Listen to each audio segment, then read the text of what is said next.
Welcome to the Idea Talks, where we discuss big ideas. The Idea Talks is a weekly podcast with Josh Tice and other leaders on big ideas for life, leadership, and ministry. And I'm your co-host, Drew Polvencia. For more information on this podcast, visit ideanetwork.church. Hey, Drew, it's time to advertise. This is my favorite part of each podcast. Yeah, but we're not going to advertise the book any longer. Nobody cares. I mean, I think you've sold a few copies at this point. It's done.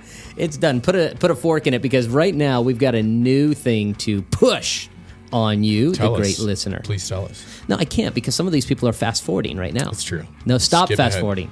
Stop the scroll. Okay, now you're ready. Here's what we're going to advertise to you. That is the official membership of the Idea Network. So originally it was called the Charter membership. Charter membership was limited to like 100 people, right? Yeah, and everybody, and only those who joined up in 2021. You say, man, I want to be a charter member. Well, too bad. You can no longer be a charter member. However, you can be a part of the membership program. That's right, an official member of the Idea Network. You say, but I listen to the podcast. You're not a member. Yeah, but I'm in that Facebook group. Not a member. Yeah, but I come to Idea Day. Not a member. I bought swag off the store. Not a member. Yeah. But that swag, by the way, is awesome stuff. Pretty great. Yeah. Official members are those who are joining the 2021 charter members in our membership program. What does that look like? Well, it looks like a monthly fee that goes toward the functioning of the Idea Network and allows the Idea Network to do the things that it does. With that membership, this is what you're purchasing. You're purchasing a weekly virtual roundtable with myself and other ministry leaders for the purpose of creating an environment to share collaborative ideas between Idea Nights, Idea Days, and Idea Summits. These virtual roundtables have been a refreshing time for so many of us. But not only that, you receive a swag box with all of the greatest merchandise Idea Network has to offer, and the ability to get involved in member-exclusive events. What are these member-exclusive events? Well, like coming up here in January. Yeah, so think of like if you go to like a big event and there's like this special meetup that nobody knows about, except for like a elite group of people. These are the elites. That's it. It's a lot of fun. Yeah. For example, this January, we're going to be going to San Antonio and doing a members-exclusive Idea Day.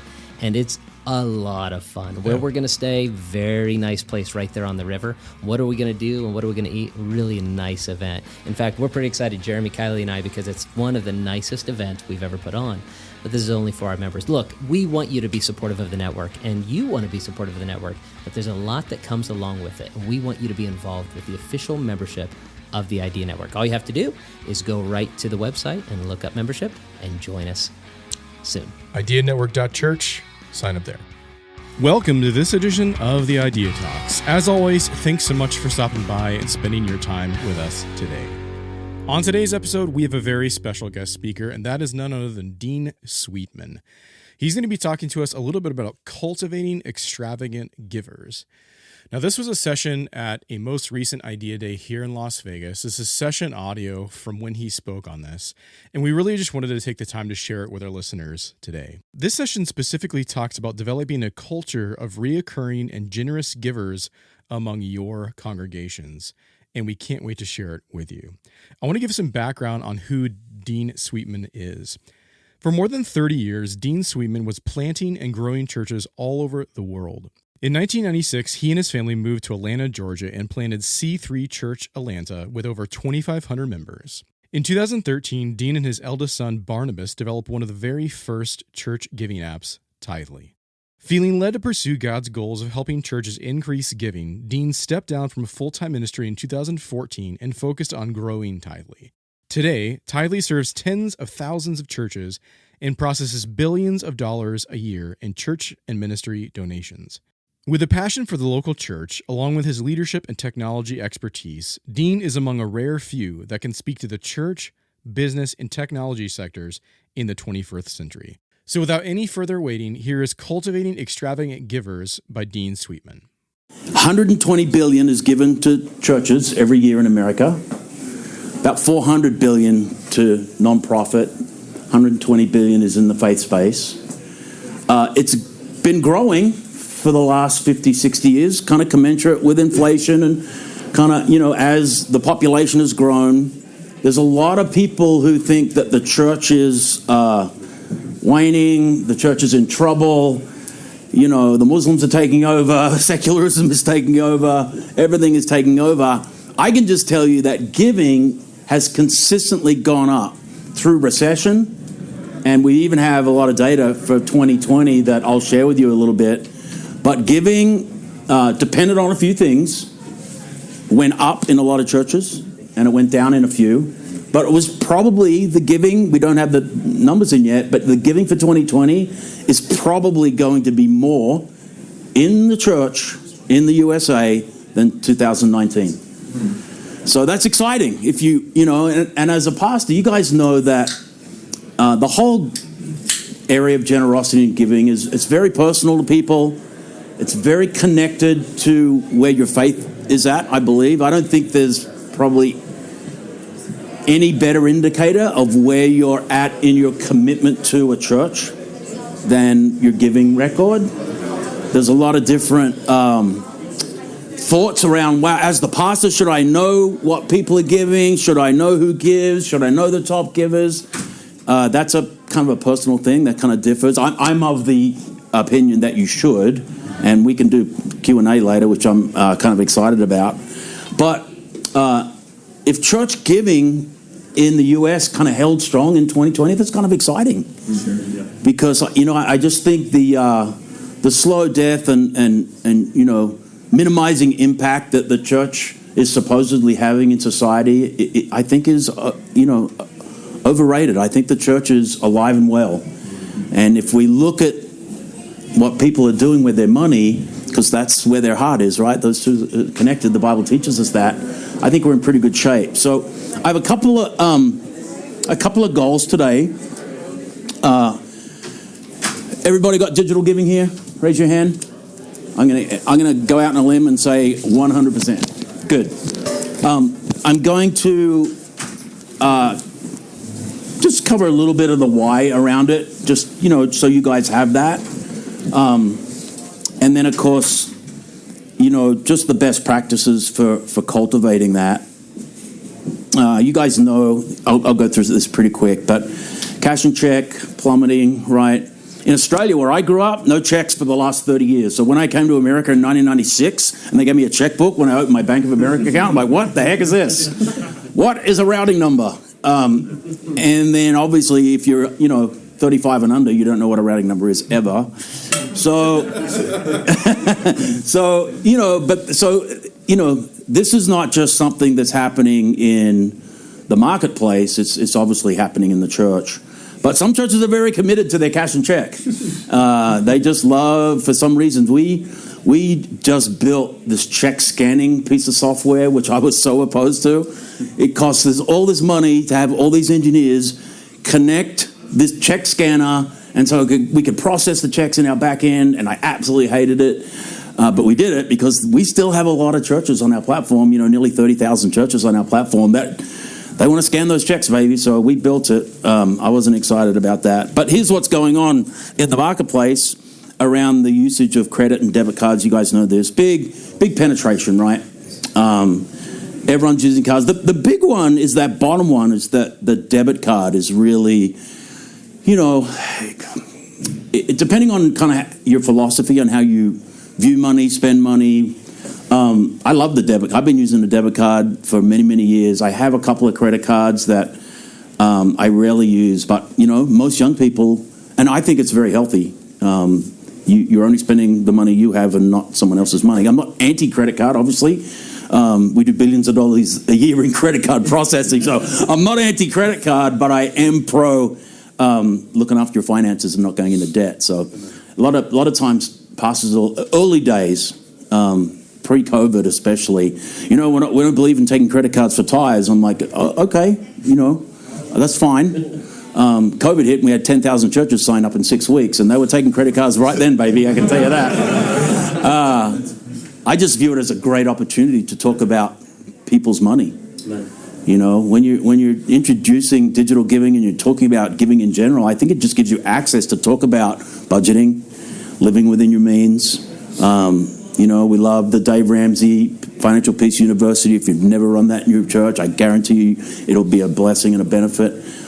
So I just think talking about credit card giving is an opportunity. So, well, have you got a problem? Are you racking up debt with your credit card? And that gives you access to talk about people's money. I think it's really good.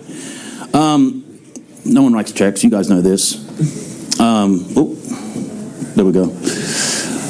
Let's talk about mobile, because there's differences in the giving kind of world around online, which would be typically through your website. Text. Okay, so it's a big growing area, giving by text, messaging. Anyone get those text messages from just about everything now, right? Your doctor, your restaurant, everyone's communicating by text. That's exploded. But just around the payments inside a mobile device. So we're into the trillions of dollars now that are happening in phones, mobile commerce. And it's just, off the Richter scale. I knew that would happen. What do you say, room 202? And I bet you it's going to ask for code. I don't have the code anymore. Do you want to see the gentleman with give me the code? Trillions of dollars are coming through the phone. So the story around what we do is I paid for the Starbucks coffee in the app, all those years ago in 2000, I think it was 2013.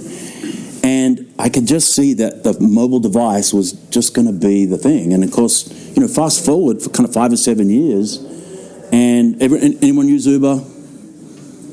Anyone use mobile kind of app-based, food delivery?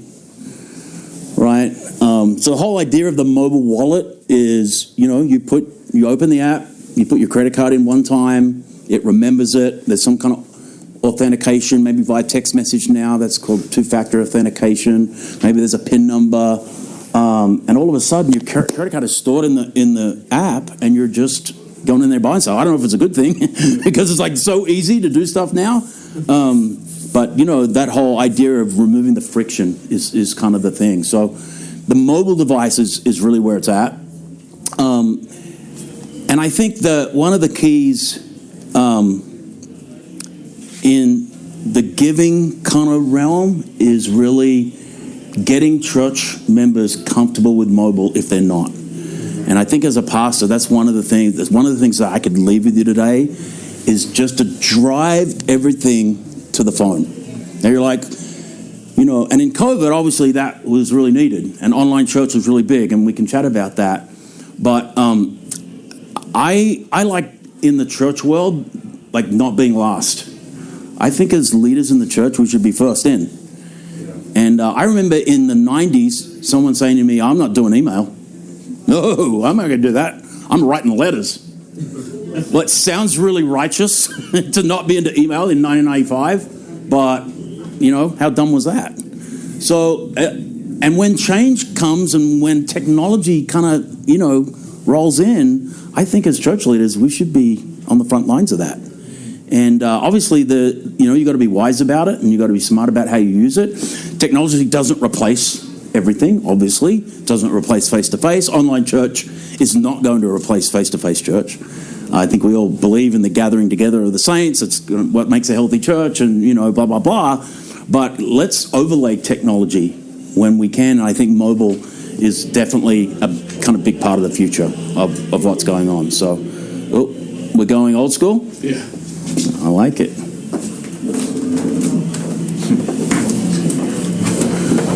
Into this Apple TV business. You're doing that while we learn about wireless. Yeah, exactly. It's just messed up the whole thing. I was preaching the good gospel, and bam, sideswiped. Isn't it great?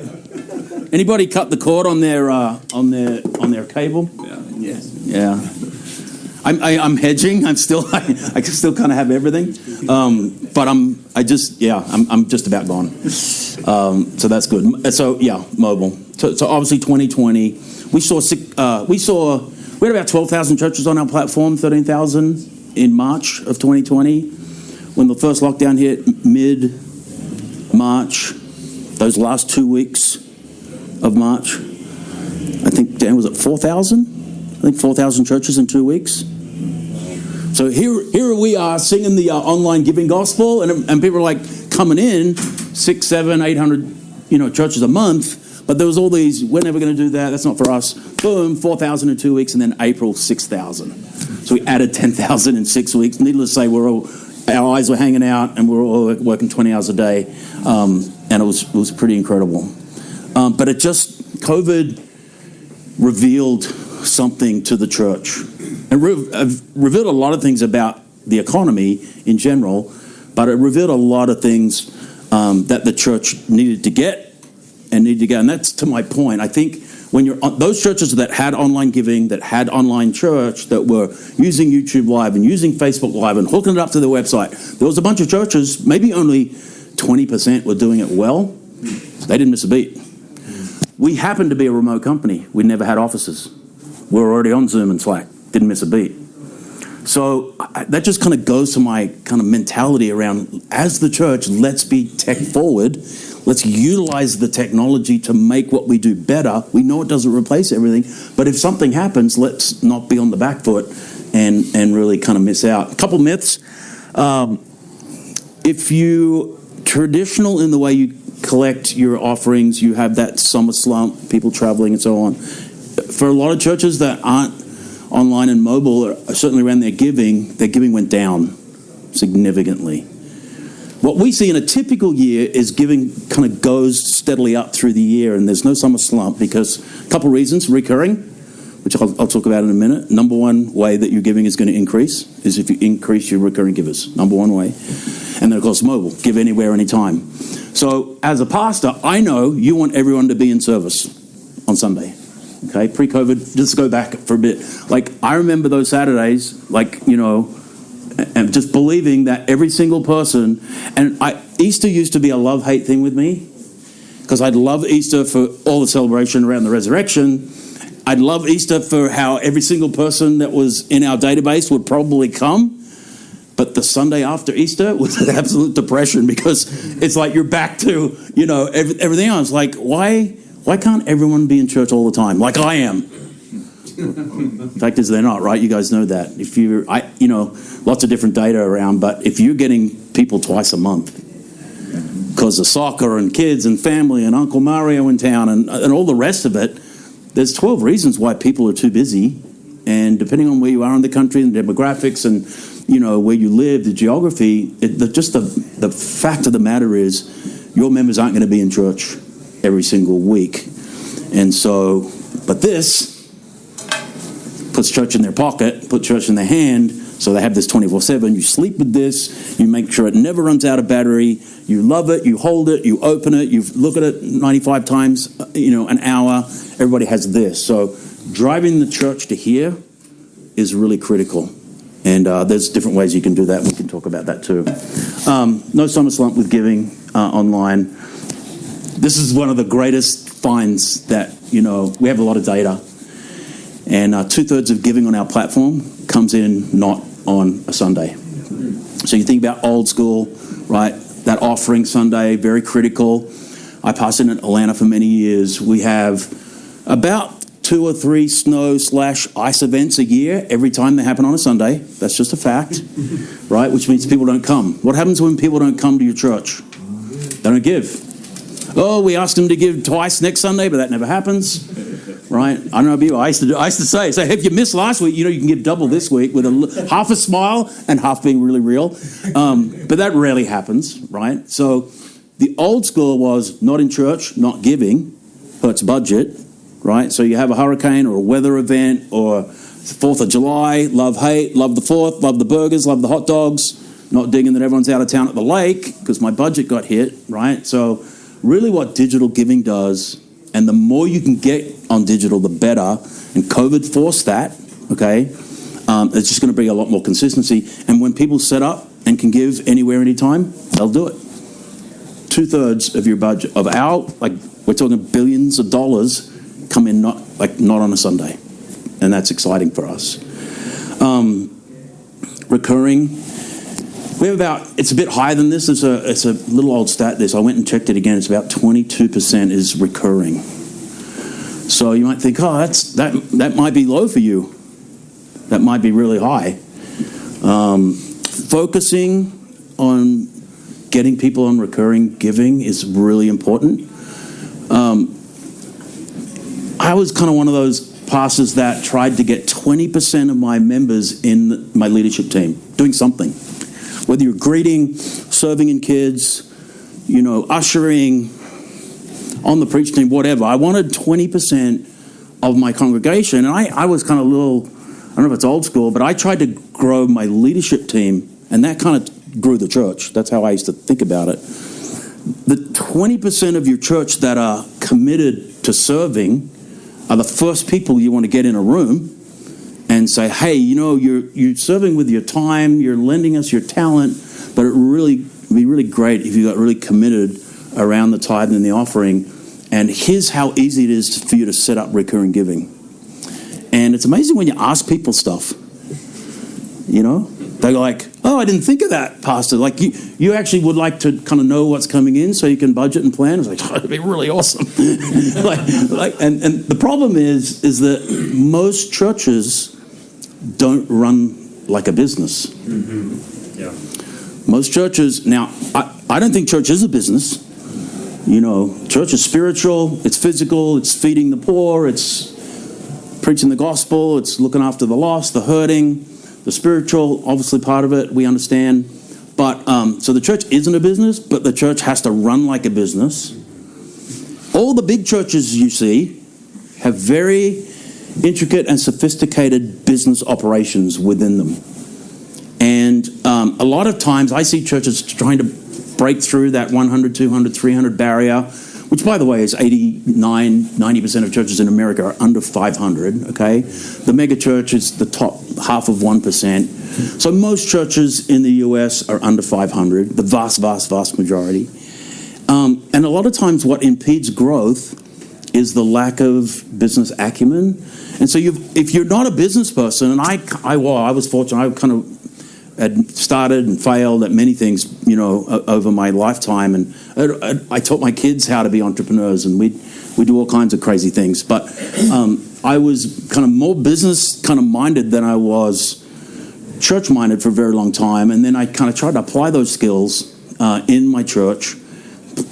Had 12 people in the living room in 1996 in Atlanta, got to about 3,000, 4 or 5 campuses, planted about 60 churches around the place. Mostly US and Canada. And, but the business side of things is like a really big deal. Now, God might not have called you to have 500 members. You might really feel like God's called you to serve those 100 people that are in your church, and good for you. I'm not saying that you have to grow to be healthy. You can have great, healthy local churches that serve and love the people that God has entrusted into your care, and not, be on your knees every night praying for 10 more people to grow. That's fine. I think there's a mandate for the church to keep reaching their community, and whether that translates into, excuse me, I'm going to use an Australianism here, bums on seats, right? Does that mean your church is healthy just because you've got more people in the room? Not always, right? There's a lot of churches that got a lot of people there that, it's arguable if they're healthy churches. But that aside, I think the number one way that you're going to grow your giving, let me ask you this: we know the love of money is the root of all evil. And we know money doesn't solve everything, because we see very rich people committing suicide. So we know money doesn't equal happiness. We know all that. But I'll just tell you the truth. There's not a lot of things money doesn't help. Okay? So you need more money.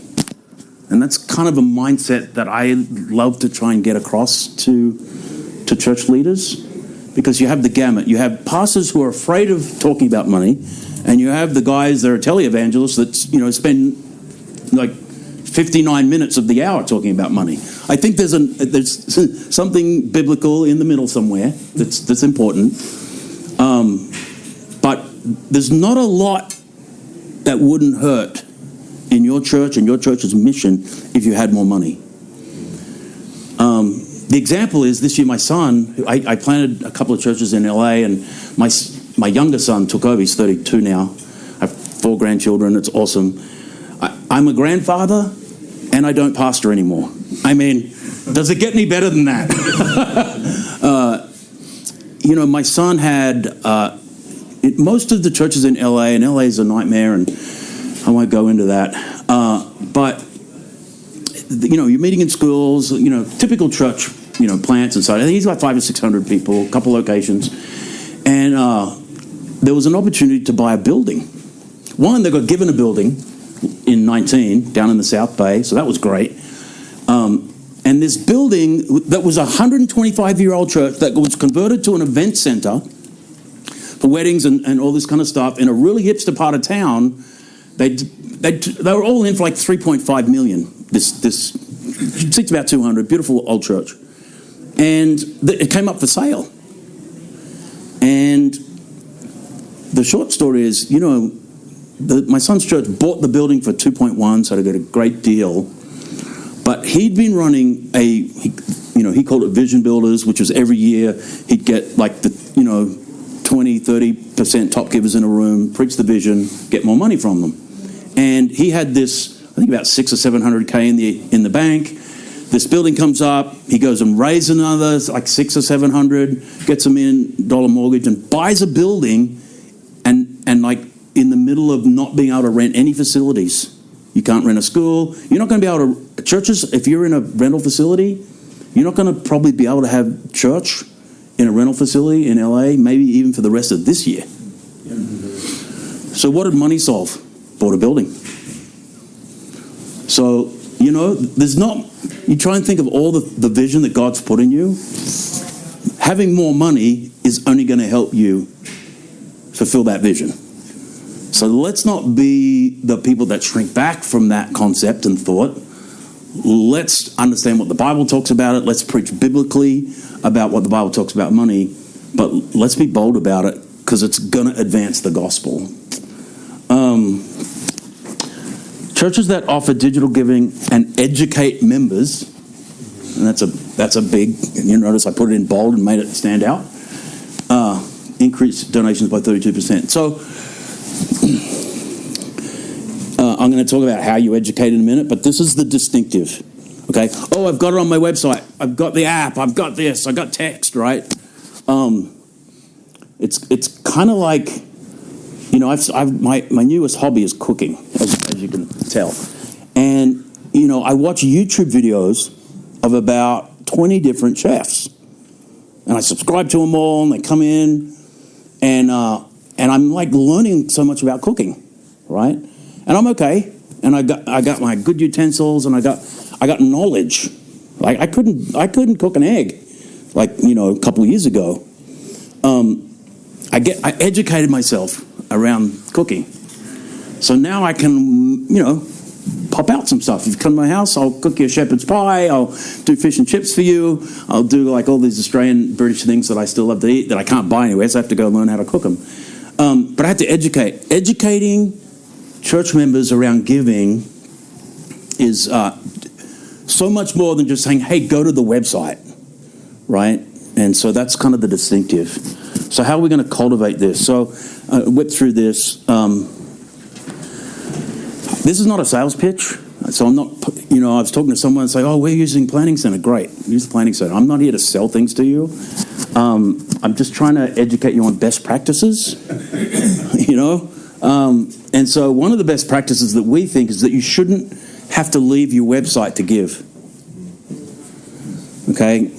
Now, companies like Amazon have worked out some interesting things. Is the more steps you take away in the purchase moment, the more likely you're going to get to the end and actually buy whatever it is. So remember one click, when Amazon introduced that? I mean, just off the scale. Because guess what we did? We did one-click giving. So it literally remembers the last week's gifts. People are pretty habitual in their giving. So you go into the app and we remember what you gave last week, the amount you gave, the credit card it came from, and the fund you gave it to. And you just tap it and get out. And so friction matters in giving. There's best practices around. There's obviously, you guys do all this. You're talking about online giving. We believe that if you're putting your services online and you click the give button, you shouldn't leave the online service. So we have our own website solution, and we went really fast. I don't know, Dan, what was it? 4 weeks we did our streaming page. So literally, you could spin up a page, plug in your YouTube Live, your Facebook Live. But the thing I said to the engineers, I said, make sure when people click give, They don't leave.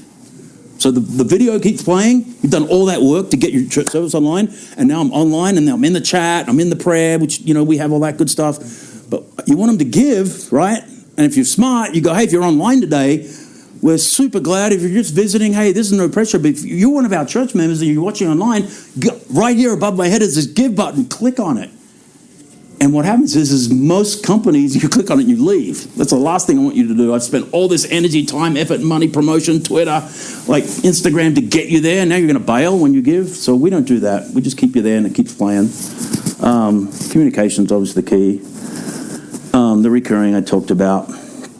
Okay. Before we do some Q&A, here's some of my core beliefs about all this. Obviously, Scripture is what you lead with when you're trying to educate your church around generosity. And I think, as church leaders, if we don't have a core conviction around this, it's very hard to preach something that you don't really believe in. Mm-hmm. And I always challenge pastors that, I said, man, what's your heart around the tithe? And we can have a kind of doctrinal argument about is the tithe in the New Testament. Forget that. It doesn't matter.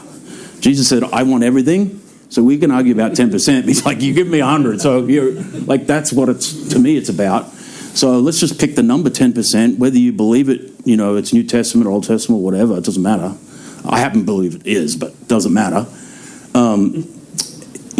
I just think for the church leader, and that's why, when I started talking about the leadership team, so, you got your core team who are, if you're big enough and you have some staff, or you have these key kind of elder, kind of executive members on your board, those guys, to me, you're not in the core unless you're tithing.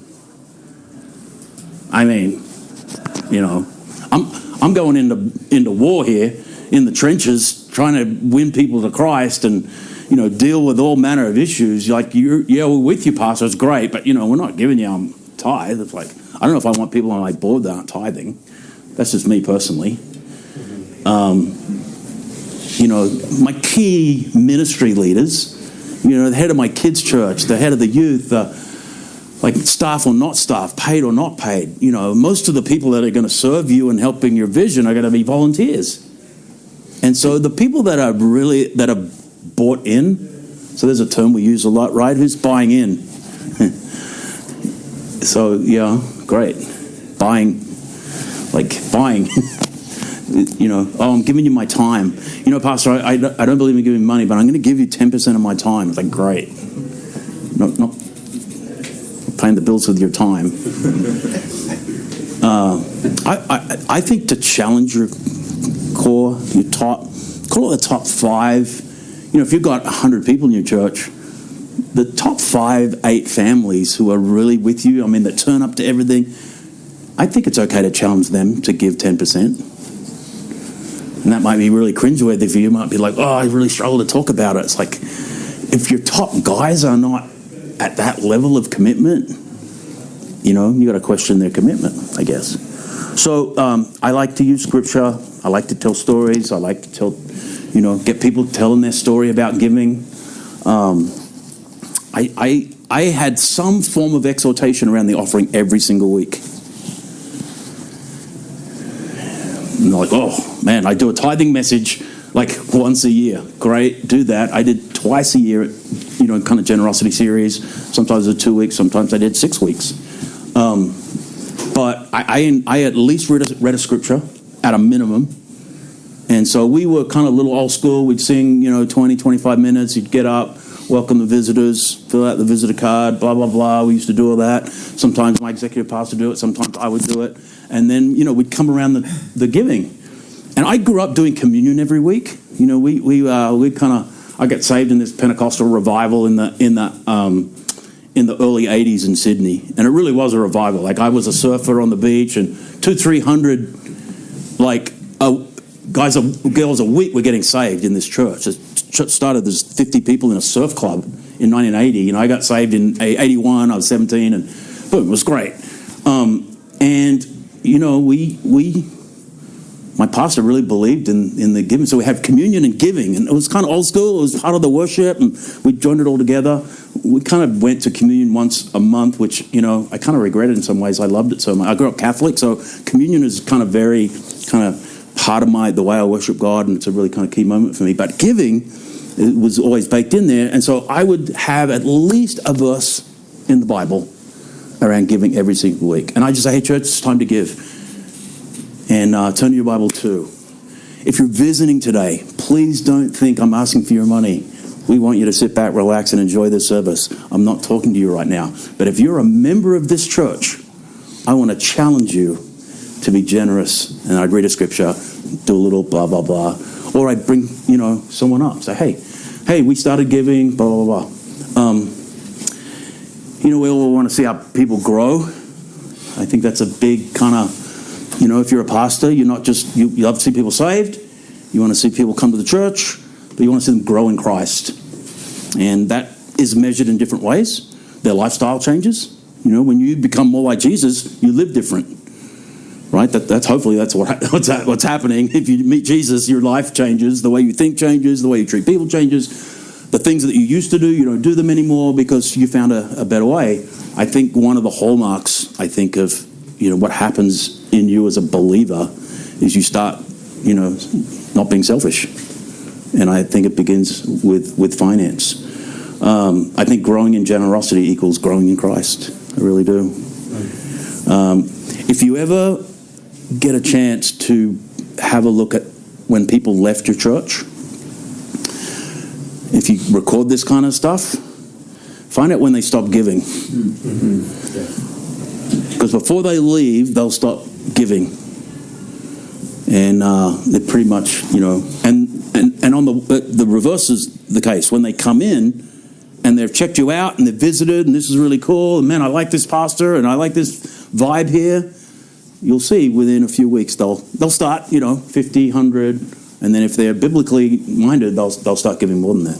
And then I just try and always, encourage this. Just fight the urge to minimize the giving moment, because you always want to default to not doing it.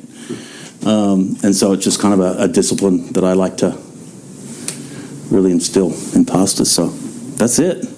Q&A. Yes, sir. So if you have large givers, people that could write a $5,000-$10,000 check at any given moment, how often do you engage them? Yep. And do you have a strategy to engage those folks, maybe on a yearly basis or quarterly? Can you give me some insight on how to do that? Great question. So I was a cultivator of those people. I knew every business person in my church, whether they were a plumber, a real estate agent. Like if they were not employed by someone else, but, ran the business, I wanted to know every single one of those people, because those people are not on fixed incomes. If you are, working somewhere and you might get 2-3 CPI increase, inflation increase, you might get a bonus, but you're largely on a fixed income. A business person, even a small business person who's a 2-man plumbing crew, that guy can grow, and I want his business to grow. So I used to make it a point to find every business person in my church, and I went through different phases over the years. For many, many years, I had a breakfast that I'd invite those guys to. And it wasn't a, hey, I need your money breakfast. It was me kind of putting myself out there as their pastor, wanting to make sure that they knew that I was interested. I wanted to hear what I needed to pray for. I wanted for them to feel like they could. Now, as our church grew, you get beyond a couple, 300 people, it's very hard to do that. And, we grew a lot. But I make sure I had layers of people that really were connected to those business people. But I ran breakfasts. And then, let's say you go into a capital campaign, you're going to buy some land and build some buildings, which you should be thinking about. Those are the relationships. Because there is a moment, and there's no one else that can do it other than the senior pastor, when you need to go to that business person and say, hey, we're going to raise $5 million. I want you to pray about a big gift. And capital steward campaigns are a whole other topic that we're not here to talk about.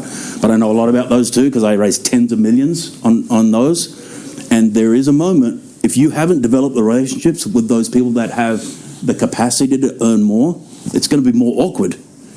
Because if you're going to raise $1 million, like 80% of it is going to come from 20% of the people. And you want to raise the 800,000 before you have the big celebration, so you can get up in front of the church and say, "Hey, we've got a goal of me. We'll raise 800." Like, oh, that's awesome. And then the rest of the small, people who are, I had single mothers in my church on fixed incomes, selling cars and doing all kinds of fun, stuff and sacrificing to raise money. So really key to get to know your business people. And I think things like a breakfast, we'd go to pick a Denny's or whatever. So I think but I know there's other schools of thought where it's like you don't want to know anything about the money. Just wasn't that way. So I cultivated those relationships. So when the time came and I did want them to write a check, well, let's say I had a need with, someone in the church. I had literally guys, and they would give me permission.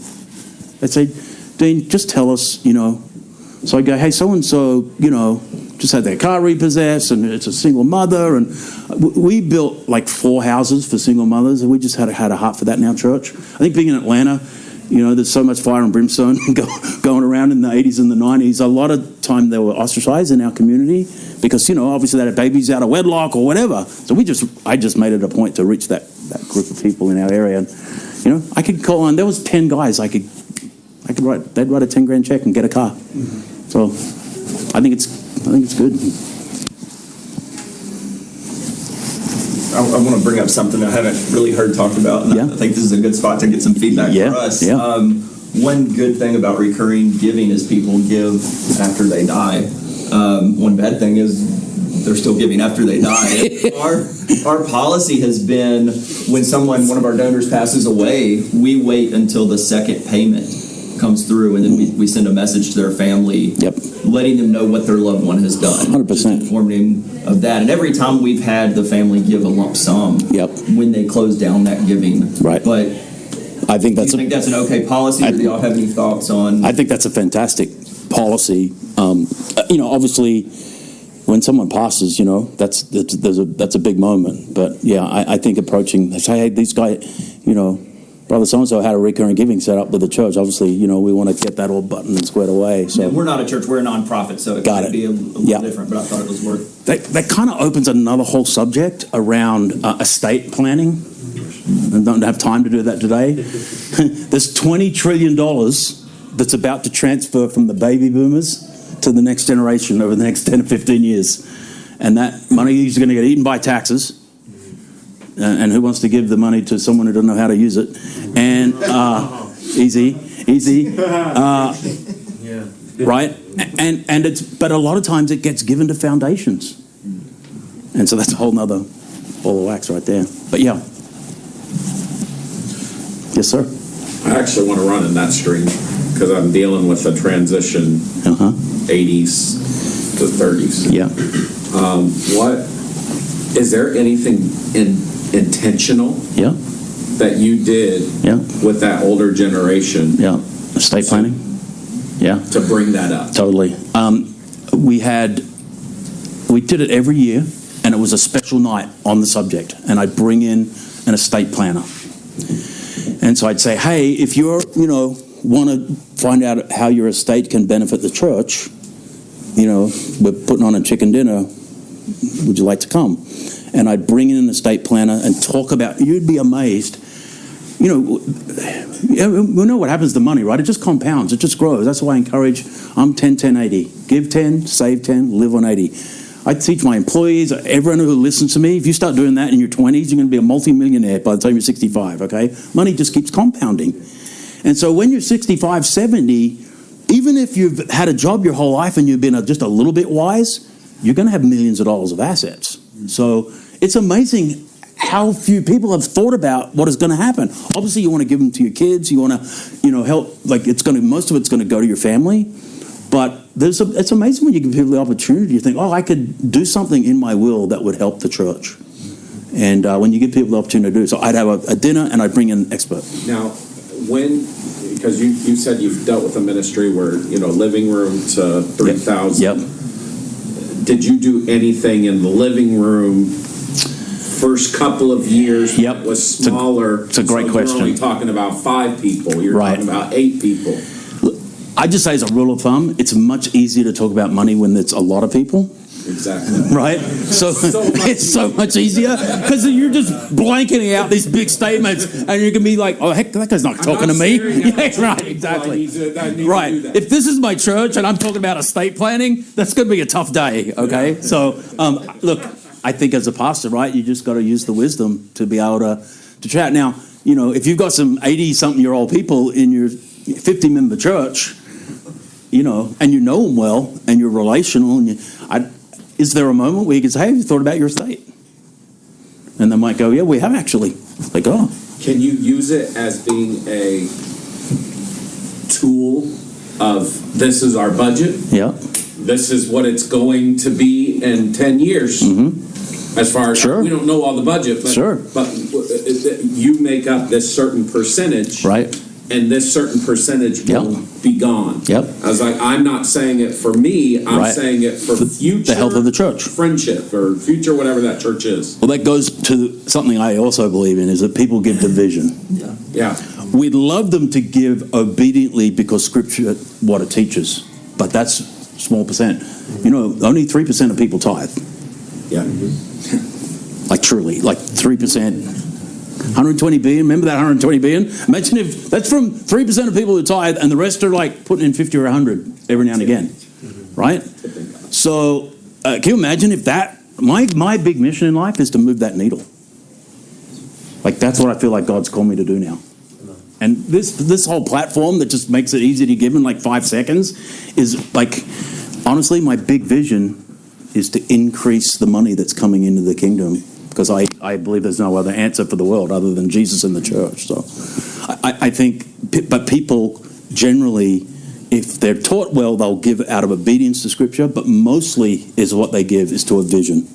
And so by you saying, hey, we've got this vision in 10 years and we'd like to keep doing this, that's what moves people, mostly. So talking about teaching and tithing and growing the spirit in that, it's not really digital tools and what have you, but and maybe the group has some. What do you think is a good and appropriate age, you know, start? Get them when they're young, man. Yeah. I taught it in kids' church. My kids have been tithing since they were getting pocket money. Yeah. My grandson, who's 7, I'm teaching him. We go to the golf range. I'm teaching him to play golf, and I buy extra balls that I know he's not going to hit, for the sole purpose that we're going to give them away. And what I'm trying to teach him is, like, there's an abundance in life. God wants to bless you. You're never going to run out if God can get things through you. So I say, hey, Win, you know, who are we going to give these balls to? And he's looking, and he always picks, like, some, you know, we have a lot of vets in Southern Cal, and, you know, they're maybe got their, you know, something on that kind of, and you kind of pick a vet. And so he always goes for the veteran. I didn't say that. Oh, yeah, that's awesome. So I think you've got to teach him young. In our children's church ministry, we partner with a new missions organization in Haiti. Yep. We sponsor some kids. 100%. Every week we do like an offering. Yep. And ironically, the kids offering, dollars and pennies every week, fully supports 2 kids every year. Right. So it teaches them then. And like our parents of the kids, they're like, when they transition into like teenage years, they start tithing, and the tithing absolutely and stuff like that. And our parents are like, we didn't teach them that. Exactly. It's like, no, the kids ministry did. 100%. Yes, sir. Do you have any? So, I mean, we're talking about giving. We're talking about building programs. We're talking about estate planning. Do you have any recommended resources for those kinds of things for like learning? And you don't have the time to go into all of them right now. Sure. What would you recommend there? Yeah, I mean, I'll give you my email. I mean, I you know, there's some people that I would recommend, but get someone local. So there'll be a lawyer, an estate, and a tax kind of, that's the 3 things. You got law, you got accounting, and you got this estate kind of guy, and they kind of straddle both. I would go and find those people in your town, build a relationship. Say, hey, I'm having a night, and they might get a client out of it, but really I just want your expertise. So I would find someone super local. You can go online and find anything, but, you know, I think a little shortcut here too. The best person at that job in your area is going to be at the biggest university's athletic department. Oh, If wow. you look at their facilities, they obviously are doing something. Universities raise money, right. man. And usually those people have time. They know how to cultivate Brilliant. relationships with big donors, and they know all the people that he's talking about. Yep. Yeah. So I'd go hyper-local with that. Yes. So I'm going back to, again, your expertise from pastoring, so I know you got to remember back. Wasn't that long ago. Your annual, I know you talked about on Sunday. Yep. You always mention it. What was your annual mission that you would take people through? So, like, one of the things that I picked up recently was an annual letter that actually specifically targets every giver who has ever given to the church and tell them what we use the money for, what we want to do for this coming year, and try and make it personal to the people who are giving. Do you have other things throughout the year? What were some strategic things that you say this worked? So depending on, I remember early years, these chairs, there's a company that makes these chairs. Every church in America's got them. And back in the day, they were like $30. I think they're 130 now. But, I did stuff early days that, like, literally buy a chair. I think depending on where you're at in the church's cycle, you just, we moved from a 1,400 square foot factory into a 30,000 square foot supermarket. And it was the biggest leap I ever did. And of course, my rent went from like $1,500 a month to $30,000 a month, right? And I'd saved up, I think, 6 months, and I'd had a plan, and hopefully I was going to grow. But I got a rent fund. I went to all the business guys. I said, look, we've saved this. Could we get another 6 months of this rent in the bank before I sign this lease? And they're like, great idea, Pastor. Let's do it. So people give to things. People give to vision. To me, the categories are tithe and offering. Sunday, we're giving. You don't know where that's going, you're giving that to God. My theology is when people give, they're giving it to God, not a man, not a budget, not the utility. You're giving it to Jesus. I'm putting it in his hands. I'm trusting him with it. And there's whatever comes back to me out of that obedience, God's going to, bless. But then there's stuff, buildings, land. So I would chop it up. And I would preach the tithe and offering can mean missions and food banks and whatever. Stuff that the shepherds are called to discern what the mission is. What's God called you to do in your community? You're a church member. You're entrusting me to be your shepherd, so you're giving it to Jesus, and I'm going to be accountable. And if I spend it wisely, you're going to keep giving. If I'm an idiot, you're going to not give it anymore. So it's a good way it works. But then specific stuff is a great opportunity. And that's why building funds are so great, because there's people in your church that will never tithe, but they will give to the building fund. It's shocking. I mean, you're literally, they just couldn't get themselves to do it. But you go and buy a piece of land, like, here's 20 grand, Pastor. Let's go get that. That's just how people think. So I love the spiritual tithe and offering on Sunday, which to me is like an obedience to what God's doing here, and then specific things. Do you have within Tithely, do you have any way of tracking the breakdown of people who are giving community-wide or church-wide is giving, like, building? Now you're talking about data. Yeah. Oh, I'm doing this little thing over lunch. I'm going to talk about data. Yeah. Okay. Yeah. We're data freaks. But I'm just wondering, like, traditionally among people, do you have like a certain percentage that says I give my tithes and offerings, and a certain segment that's like maybe 10% that literally do not give to this but give to this? Sure. There's services now. There's so much data out there. You can put in a zip code, and not only can you find where everyone's money is going and what they're giving to. One exercise that I used to do is I wanted to know the average household income of my county. Okay, I lived in Gwinnett County in Atlanta. I think it was like household was about 85 grand a year. It was, upper middle. If I had 1,000 families in my church, guess as the governor and the overseer of that church, I kind of felt like that was my big budget. And could I get 10% of that? Now, I never did. But that's what I used to think about it. But I think data is the most understated opportunity for the church. And in business, we don't do anything without data. It's very rare that I'm going to say, hey, let's build this, and it's going to cost $250,000 worth of engineering time, and we haven't got some data around it.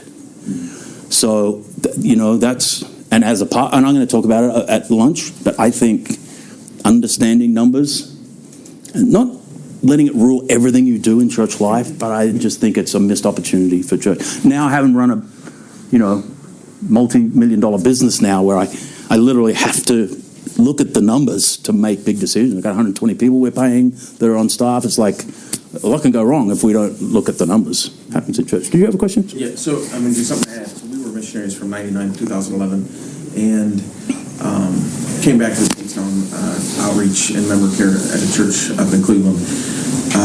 So a lot of that falls on me because I'm the one that's the liaison with the members. And when I applied, first couple of years I did not do this, but when I applied, same principles of people don't give because they don't know. And being very open, being very plain, being very clear, very transparent of what the needs are, and just presenting those. This is an investment, and I believe in it. I'm investing in it, right. And I want to give these people an opportunity. If I had the opportunity to invest in Tesla or Disney when it went real low this past summer, I want to tell others about that. Right. All my investments that did good personally, I told people about, hey, you should buy some Disney stock because that's going to go up. That company's great, or the Tesla or whatever it is. Now is a great time to invest in this outreach that we're doing. We've expanded our outreaches, we've expanded feeding, we've a whole bunch of those things in COVID, because when it's darkest, we can shine the brightest, and there's so much more. Letting them know and just applying the same principles. Think of it as a mission. You expect, if you guys support missionaries, you expect prayer letters. What are you doing? What are tangible things? What are the measurable results of what you're getting done? Present it to the people, and on a constant basis. And also, the second thing is God commands me to give what I can give, and everybody's going to be at different levels, and just pushing that for each individual person, the person that is going to be able to, the little kid that's going to bring their pennies and stick it in the offering, and the person that's going to can really give a $500,000-$600,000 check. It's still presented the same exact way. Amen. Because that investment's the same, and just letting them know. 100%. Love my Tesla stock.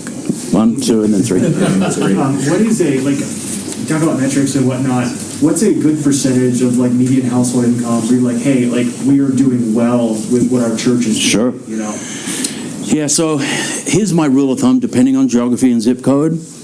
But this plays out in our data too. If there's 1,000 people in the room, if you're getting 1,000 kind of people in the room, a good rule of thumb is $1,000 per year, right? So I got 1,000 people. That's $1 million a year is what my budget. Now, if you're in La Jolla, California, that's going to be $1,500. If you're in smaller town USA, that might be $700, right? So it is going to depend. But that was a kind of a number that I looked at a few numbers. I'm going to talk about it. I wanted to know average mean gift, right? So total donors, total given, divided by average gift in most churches between $40 and $60. Just a little tidbit. Average donation on our platform, $180. Much higher, right? When you get people in. Why? It's recurring. It's digital. It's easy. Check cash. No one's got it. People want to give. We make it so hard for them. It's like McDonald's going and say, we're not taking credit cards. I walk out. There's restaurants that still take cash. I walk out. I'm I'm going to do it. Okay, how good your burger is. So yeah, there's a few numbers that you need to kind of know. But I used to what was my average household income? If it was $60,000 a year, so the tithe is 6, right? So but you're going to have 3% of people. If you're really good, you might get to 5% that give 6,000 and above. But that's okay. That's not going to stop us from teaching. One more. I was going to say, a great resource at our church that we read in the last couple of years is a book by Nelson Searcy called Maximize. I know Nelson. We went from just the annual giving report, even to the quarterly ones. But in addition to just the quarterly paper, we put in a win letter of, hey, these are things that we were able to do over the last few months. We gave this many dollars to this missions group or whatever. Absolutely. And I am a Tidely fanboy, so thank you for all that you do. Amen. Your guys' ministry really helped churches like ours really see increased giving through COVID. But because if you get a quarterly return from your retirement company of what that prospectus looks like, so it's no different to show your church members and givers, here's the return on your investment. I mean, there's a reason why Apple does those giant events. Yeah. They're sending signal to their investors, their stockholders, and their people that know their products that, this is what we're doing, this is what we're building. We have an offering box in our foyer, and then we have online giving because of COVID, all that switched. Is there a specific time, and maybe some pastors in here can speak to this and give some input, is there a specific time in the service that you have a pull out your phone and give time? Or That's exactly what you say. Okay. I literally, where I live, there was an Episcopalian church, and say what you like about the Episcopalians, they're a hoot. And the minister is a lesbian. She's a lesbian, okay? And I'm in there, I'm walking down into town, and I got a note from someone saying, this church is like, don't you live? I go, yeah, I called in. I'm like, hey, how you doing? I'm chatting away to her, and they're like so liberal and so far from where I live, in the Bible. But I'm having a great old time. I called one afternoon, I'm swinging by, she's like, man, I'm breaking out the scotch and the this, and we're having a little soiree, and I'm, hallelujah, let's just, it's great. They were the worst at taking an offering. Generally, typically older churches have been around for 200 years or more. They've got so many assets. They don't. But us all faith guys that are planting churches, we need money now because we don't have thousands of years of assets. Man, I was able to get their giving through the roof because I just got them to talk about it, and it was just education. So yeah, they had this thing where they printed little discs if you giving online. So when the plate came by pre-COVID, you would take a disc, so everybody knew you were giving, but you were doing it with the digital. I say, just tell them to hold up their phone, because I always prayed over the offering. Every time I took an offering, I kind of brought it to that moment of prayer. So the old days, holding your hand what you're going to give to God, and maybe it's in an envelope, or take your envelope, take your phone, and let's pray. And that's what I used to do. I have a quick question. I want to kick a hornet's nest. And kick it. It would take an hour to get. We got a minute. Bear with me. How many of you pastors, your church still sends out paper checks for missions? Is that the majority? About half. I didn't know whether the hold up on that transition to digital is on the church side or the missions board side. We deal with mission board, a couple of really big ones, and we've developed products where the missionary essentially has their own blog. So the missionary is reporting, and literally the built-in giving is built into their blog. So we're transitioning a lot of missionaries to digital, and some of them, the more savvy ones, we give them an app. And so everyone, all their social goes into the app, all their updates are in the app. They can post all the photos of what they're doing in missions, and guess what else is in the app? The give button, and the recurring, and the pledge, and all that. So I just didn't know if there was anything we could do on our end to help. I mean, we're happy to help. Or if they want to. It's the mission boards that are a lot of times the problem. That's right. Well, we're talking to a couple of the biggest, and they're ready to flip it all over.